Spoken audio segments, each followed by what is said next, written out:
Good morning friends, હું અજય ત્રિવેદી અને આજે આપણે ધોરણ 10 વિષય ગણિતમાં પ્રેક્ટિસ બુકમાં સ્વાધ્યાય 7 ના એક્ઝામ્પલ શીખી રહ્યા છીએ. તો ચાલો શરૂ કરીએ. મિત્રો, આજનો આપણો એક્ઝામ્પલ ખૂબ જ અગત્યનો છે બોર્ડની એક્ઝામ માટે. 14મા નંબરનો, જેમાં બિંદુ 7 - 4 થી 2 વર્ગમૂળમાં 5 અંતરે હોય તેવા x અક્ષ, જો અહીંયા x અક્ષ કીધું છે, પર આવેલા બિંદુ અથવા બિંદુઓ શોધો. આવા કેટલા બિંદુઓ છે આપણને પ્રશ્ન પૂછ્યો. તો હવે અહીંયા જુઓ, પહેલા તો આપણે આકૃતિ દોરી નાખીએ. આ રીતે x અક્ષ લઈ લઈએ, એના ઉપર બે બિંદુ આપણને આપેલા છે. a લઈ લઈએ અહીંયા, અને આ a થી b બિંદુ, અને x અક્ષ છે. એના યામ આપણને આપ્યા છે 7 - 4, અને x અક્ષ કીધું હોય તો એના યામ કેટલા આવે? x0. આ આપેલા ના હોય, આપણે લખવાનું. અને a થી b નું અંતર આપણને આપેલું છે રકમમાં, જુઓ 2 વર્ગમૂળમાં 5 આપણને આપેલું છે. ab આ અંતર, બરોબર.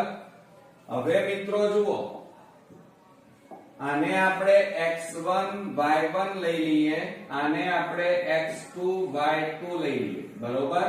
ચાલો હવે આપણે સૌપ્રથમ પહેલા લખીએ કે a થી, અહીંયા આપણને શું કીધું છે? જુઓ, a થી x અક્ષ પર આવેલા બિંદુ, x અક્ષ પર કયું બિંદુ આવેલું છે? a થી b, બિંદુ b ના યામ. હવે જો x અક્ષ કીધું હોય તો કેટલા આવે? x0 આવે, અને y અક્ષ કીધું હોય તો 0y આવે. અહીંયા લખ્યું ને, a થી x અક્ષ પર આવેલા બિંદુ b ના યામ x0 થાય, અને a થી b નું અંતર કેટલું કીધું છે આપણને? ab બરાબર 2 વર્ગમૂળમાં 5 છે, અથવા લેતા. હવે આપણે અંતર આપ્યું છે, તો સૌપ્રથમ આપણે સૂત્ર લખીએ મિત્રો. તો જુઓ, ab² બરાબર, અહીંયા સૂત્ર લખાય x1 - x2 કૌંસ બાર વર્ગ વત્તા y1 - y2 કૌંસ બાર વર્ગ. આ આપણું સૂત્ર તૈયાર થયું. હવે એની અંદર તમારે કિંમતો મૂકવાની છે.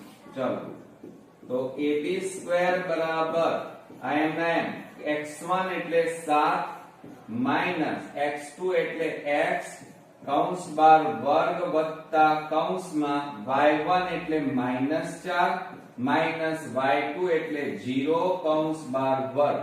ઓકે. હવે અહીંયા જુઓ, ab² કીધા છે. ab એટલે અહીંયા જુઓ, આ માપ આપણી પાસે છે, તો ab ની જગ્યાએ કેટલા મૂકી દઈએ? 2 વર્ગમૂળમાં 5 અને કૌંસ બાર વર્ગ બરાબર કૌંસમાં. હવે આનું વિસ્તરણ આપણે a - b ની રીતે આપણે કરીએ તો શું થશે? જો અહીંયા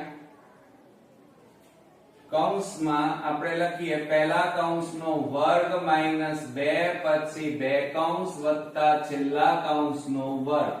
આમ તો મિત્રો ડાયરેક્ટ લખવું પડે, પણ તમને કદાચ ના આવડે તો 7મા ધોરણની રીતે આપણે કરવાનું. વત્તા -4 નો વર્ગ. ચલો, અહીંયા કેટલા મુકાય? તો અહીંયા 7, અહીંયા 7, અને અહીંયા x, આ x. તો માટે હવે અહીંયા કેટલા રહે? જુઓ, 2 નો વર્ગ એટલે 2 દુ 4, વર્ગ અને વર્ગમૂળ નીકળી જાય એટલે 5 બરાબર કૌંસમાં 7 નો વર્ગ 49, 7 દુ 14x વત્તા x નો વર્ગ, અને વત્તા જોજો માઈનસ નો વર્ગ પ્લસ 4 નો વર્ગ, 4 ગુણ્યા 4, 4 4 16 થાય, બરોબર. હવે આ બેનો સરવાળો ગુણાકાર કરો, 4 પંચા 20 બરાબર. હવે 49 વત્તા 16, ચલો 49 વત્તા 16 કરીએ 9 ને 6 15 કેટલા આવ્યા 65 તો x2 ને આગળ લખીએ -14x વત્તા કેટલા મળ્યા 65 હવે 20 પ્લસ છે અને પેલી બાજુ લઈ જાઓ માઈનસ થઈ જાય તો x2 -14x પ્લસ 65 આ પ્લસ પેલી બાજુ જાય તો -20 બરાબર 0 હવે આપણે બાદબાકી કરીશું અહીંયા તો શું થશે x2 -14x પ્લસ આવેની બાદબાકી કરો તો કેટલા આવે 45 બરાબર 0 આ આપણને દ્વિઘાત સમીકરણ મળ્યું હવે આના અવયવ પાડીએ આ 7મા 8મા ધોરણમાં આપણે શીખ્યા છે આ 45 છે 45 ના એવા ભાગ પાડો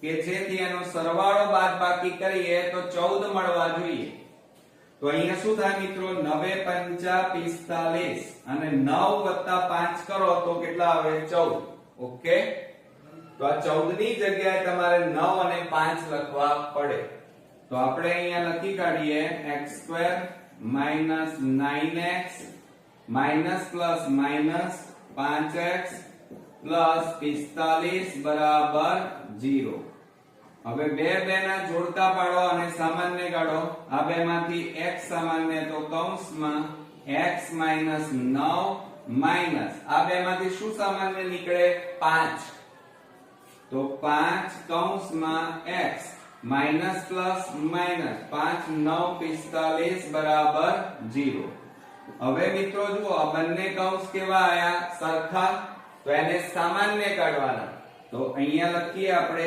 x - 9 અને બીજા કૌંસમાં આ x અને આ -5 બરાબર 0 હવે એને અલગ અલગ લખીએ તો શું લખાય x - 9 બરાબર 0 કે x - 5 બરાબર 0 માટે x બરાબર -9 પેલી બાજુ જાય તો પ્લસ થાય ઓકે અને એ જ રીતે x બરાબર આ -5 પેલી બાજુ લઈ જાઓ તો +5 થાય તો x ના બે મૂલ્યો મળ્યા કેટલા બે તો આપણે અહીંયા લખીએ ચાલો અહીંયા બાજુમાં હવે આપણે જવાબ લખવો પડશે મિત્રો તો આપણે અહીંયા આન્સર કરીને લખીએ શું પૂછ્યું છે કે x અક્ષ પર આવેલા બિંદુ શોધો તો આપણે અહીંયા લખીએ x અક્ષ પર આવેલા બિંદુઓ કેટલા છે મિત્રો જુઓ 9 અને 5 છે 9 અને 5 છે બરોબર આવા કેટલા બિંદુ મળ્યા તો આવા બે બિંદુ મળે માટે હવે જુઓ B બિંદુના યામ x અક્ષ પર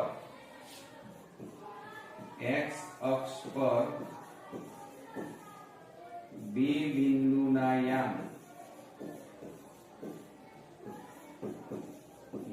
બરાબર શું હતું મિત્રો x0 તો અહીંયા આપણે બે x ની જગ્યાએ કેટલા લખો પહેલા 9 તો 9 0 અને બીજા કયા મળ્યા મિત્રો x ની જગ્યાએ કેટલા મૂકવાના 5 તો 5 0 મળે ઓકે તો આ રીતે આપણે મિત્રો અગત્યનો એક્ઝામ્પલ અહીંયા આપણો પૂરો થયો નેક્સ્ટ વિડિયોમાં નવા એક્ઝામ્પલ સાથે ફરી મળીએ ત્યાં સુધી ગુડ નાઇટ ફ્રેન્ડ્સ